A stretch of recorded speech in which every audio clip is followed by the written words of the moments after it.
Bonjour à tous, donc bienvenue dans cette formation Prince2 qui va durer pendant les 2 prochains jours où nous allons démystifier le framework Prince2 ainsi que la partie préparation de la certification parce qu'on va viser quand même une certification du premier niveau de Prince2 qui est le Prince2 Foundation. Donc ce que je vous propose comme agenda, c'est que déjà, on va faire une petite introduction pour comprendre d'où vient le Prince2, c'est quoi le Prince2. Déjà, est-ce que c'est une abréviation ou bien on parle de prince, on parle de famille royale, on verra tous ces éléments-là. Et puis, on va rentrer un petit peu dans le cœur du modèle qui est constitué en trois éléments principaux. Donc, on parle de 7 principes, 7 thématiques, 7 process. Donc, c'est comme le 007, sauf que là, on utilise les 7 le 7 qui se répète, 7 principes qui sont fondamentaux qu'il faut absolument faire quand on gère un projet.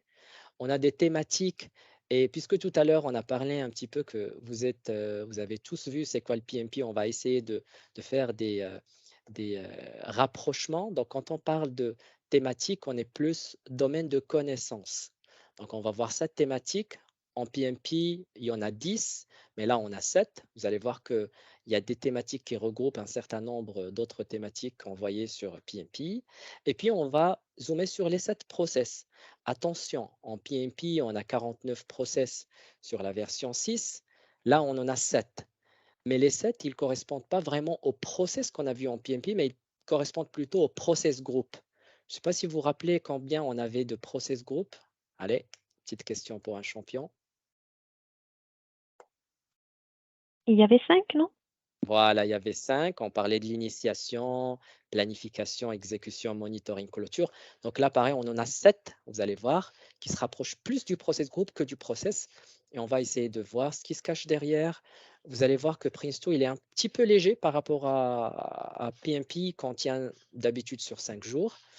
Il est assez léger, il ne rentre pas trop dans le détail. Donc, on n'aura pas trop d'insistance sur les inputs, outputs et les process, mais ça serait vraiment une vue assez globale.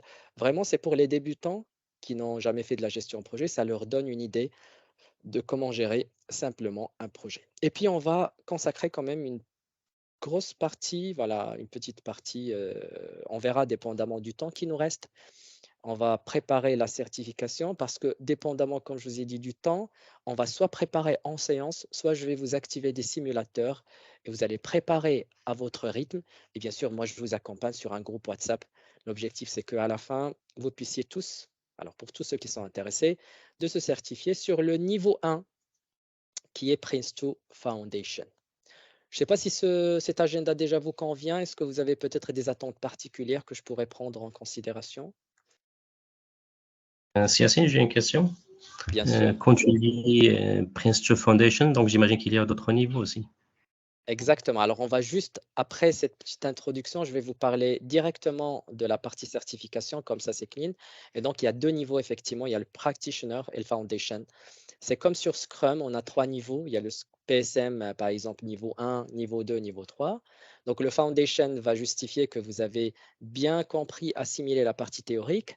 Et le Practitioner, ça veut dire que vous avez pratiqué et il vous donne des mises en situation et il voit comment vous arrivez je dirais, à appliquer Prince2 concrètement sur des projets réels. D'accord? J'ai une question, s'il vous plaît, par rapport à la certification. Est-ce que vous allez partager avec nous une méthodologie pour bien préparer à la certification? Bien sûr. Alors, déjà, puisque vous parlez question certification, alors par expérience, il y a toujours ces questions qui démarrent au début. Donc, j'ai prévu 2 slides pour vous expliquer déjà quels sont les niveaux aujourd'hui de certification qui existent. Donc, il y a le premier qui est le Foundation, qui permet de justifier que vous avez compris la partie théorique. Et comme j'ai dit pour le practitioner, c'est la partie comment appliquer Prince2. Et donc, c'est 2 examens différents avec 2 façons de préparer. Donc là, la préparation qu'on va faire, elle va être vraiment dédiée à la partie 1. Pour la partie 2, alors, il n'y a pas une formation à part, mais il y a une préparation supplémentaire à faire. Ça veut dire que cette formation ne va pas vous permettre, avec le parcours de préparation, de passer la certification practitioner. Il faut également rajouter une journée de préparation supplémentaire avec des use cases particuliers. L'examen de foundation, il est, je dirais, owned by Axelos. Axelos qui a également